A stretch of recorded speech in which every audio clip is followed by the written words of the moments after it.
કેટલા માણસ છે અંદર? 10.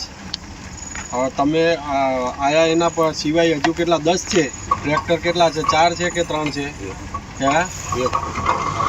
સાચું બોલી જા પેલું ટ્રેક્ટર લેતા હવે જાઓ.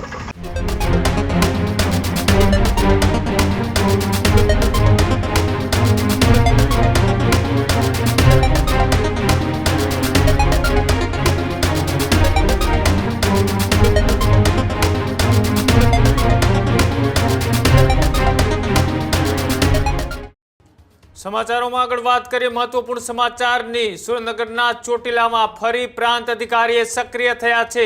ચોટીલાના પ્રાંત અધિકારી એચ.ટી. મકવાણાએ ખનીજ માફિયાઓ ઉપર તબાહી મચાવી છે. સુરેન્દ્રનગરમાં ફરી પ્રાંત અધિકારીની મોટી રેડ. ખનીજ માફિયાઓની ત્યાં રેડ કરવામાં આવી. પ્રાંત અધિકારી અચાનક આવી જતા એક ખળભળાટ મચ્યો હતો. ભેગપર ગામે ફરી ખનીજ માફિયાઓ સક્રિય થયા હતા અને રૂપિયા 17.30 લાખનો મુદ્દામાલ પણ કબજે કર્યો. પ્રાંત અધિકારીએ ખનીજ માફિયાઓ સામે ચલાવી મુહિમ. નંબર જાહેર કરી ખનીજ માફિયાઓની માહિતી આપવા લોકોને અપીલ કરી હતી અને અચાનક જ રાત્રે જાહેર કરેલા નંબર પર ફોન આવે છે અને કહે છે કે સેમ વિસ્તારમાં બ્લાસ્ટ થાય છે ને કોઈ સુવા દેતું નથી. પ્રાંત અધિકારીને મેસેજ મળતા જ તાત્કાલિક રેડ કરવામાં આવી. રેડ કરતા કાર્બોસેલના કુવાઓ ધસમસતા હોવાનું સામે આવ્યું. ગેરકાયદેસર ખનીજ ચોરી થતી હોવાની માહિતી મળતા કાર્યવાહી પણ કરવામાં આવી. 2 ટ્રેક્ટર, 1 મિની ટ્રેક્ટર, 1 કમ્પ્રેસર અને સાથે જ 1 ચરખી છે તે ઝડપી પાડવામાં આવી છે. 4 બેકેટ અને 19 નંગ એ વિસ્ફોટક સહિત કુલ રૂપિયા 17.30 લાખનો મુદ્દામાલ પણ જપ્ત કરવામાં આવ્યો અને કૂવામાં ઉતરેલા 19 મજૂરોનું રેસ્ક્યુ કરી તેમને સલામત રીતના બહાર પણ કાઢવામાં આવ્યા. પહેલાં જોઈએ કે જ્યારે લાઈવ રેડ કરવામાં આવી ત્યારે બ્લાસ્ટિંગ કરવા માટે ઉતરેલા એ મજૂરોને બહાર કઈ રીતના કાઢવામાં આવ્યા અને ત્યારબાદ ચોટીલાના પ્રાંત અધિકારીએ આ સમગ્ર કાર્યવાહીને લઈ શું કહ્યું આવો તે પણ જોઈએ.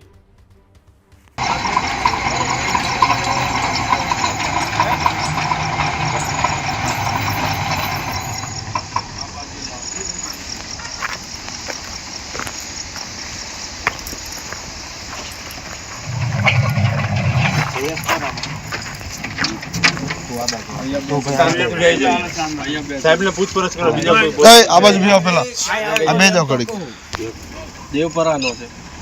કેટલા માણસ છે અંદર? 10. હવે તમે આયા એના પર સિવાય હજુ કેટલા 10 છે? ટ્રેક્ટર કેટલા છે? 4 છે કે 3 છે? હે? સાચું બોલી જા. એક નથી મને અંદર છે ટ્રેક્ટર. અંદર ટ્રેક્ટર એક નથી 3 ટ્રેક્ટર છે અંદર. ફોટો નથી મને ખબર છે. ટેકનોલોજીથી હું જોઉં છું ને બાયસેકથી જોવાય છે બધું.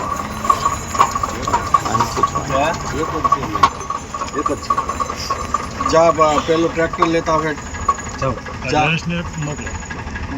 તો જા. ટોટા કેટલા અંદર તો હમણાં કેમ ના પાડતો? ના વધારે છે બધું જે હોય લેતો આખું બોક્સ ની તો લઈ ગયા.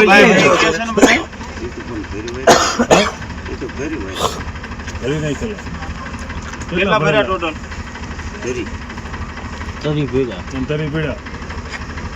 ઘરે કેટલા પડ્યા છે? અને ક્યાંથી લાયા? કોણે આપ્યા?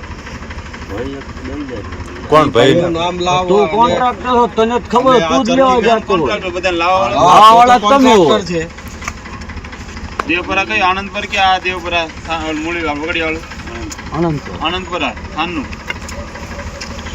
બોલ. અને આ ચરખી ક્યાંથી લાવી? કલાડિયા ને ત્યાંથી? તો આ ચરખી ક્યાંથી લાવી? હોન્ડ કેસિંગ ક્યાંથી લીધા તમે? નવા બનાયા ક્યાં કણે?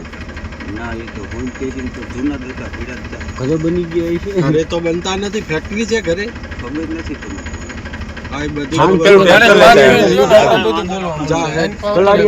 ચોટીલા સબ ડિવિઝન હેઠળના થાનગઢ અને મૂળી તાલુકાની અંદર જે ગેરકાયદેસર કાર્બોસેલ એટલે કે કોલસાની જે ખનન પ્રવૃત્તિઓ ચાલતી હતી તે ખનન પ્રવૃત્તિઓને સંપૂર્ણપણે નેસ્ત નાબૂદ કરવાના ભાગરૂપે અમોએ એક વોટ્સએપ નંબર જાહેર કરેલો છે, જેના ઉપર નાગરિકો છે એ પોતાની જે પણ કોઈ એરિયામાં ગેરકાયદેસર કોલસાનું ખનન થતું હોય તો તે જાણ કરી શકે છે.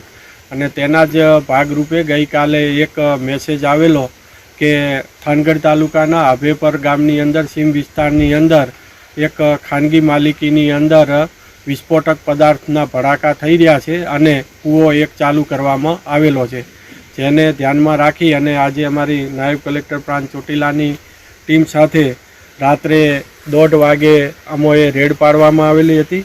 અને આ રેડ દરમિયાન ખાનગી સર્વે નંબર 11 ઉપરથી જે ગેરકાયદેસર કોલસાનો કૂવો છે એ ચાલુ હાલતમાં મળી આવેલ છે. અને ત્યાંથી કુલ 3 ટ્રેક્ટર, જેમાં એક મિની ટ્રેક્ટર, એક ચરખી, એક કમ્પ્રેસર મશીન, 4 બકેટ અને આ તમામ જે મુદ્દામાલ છે એ 17,30,000નો કબજે કરવામાં આવેલો છે. અને આ મુદ્દામાલને અત્યારે ચોટીલા ખાતે ખસેડવાની કામગીરી ચાલુ છે. આ ખોદકામ કરાવનાર ગોરધનભાઈ સનાભાઈ જેજરિયા કે જેઓ જમીનના કબજેદાર છે, અને જયેશભાઈ સવસીભાઈ મકવાણા રે દેવપરા આણંદપર થાનગઢ કે જે મેન કોન્ટ્રાક્ટર છે તે સ્થળ ઉપરથી મળી આવેલા છે. અને તેઓ પાસેથી તમામ હકીકત છે એ પણ મળી આવેલ છે. સાથે સાથે આ કૂવાની અંદર જે ખનન કરતા 9 મજૂરોને રેસ્ક્યુ કરવામાં આવેલા છે, અને 9 મજૂરો છે એ મધ્યપ્રદેશના છે, અને તેઓને સમજૂત કરીને આવી ગેરકાયદેસર પ્રવૃત્તિ ન કરવા સમજાવીને સવારે તેઓ મધ્યપ્રદેશ જવા રવાના થશે.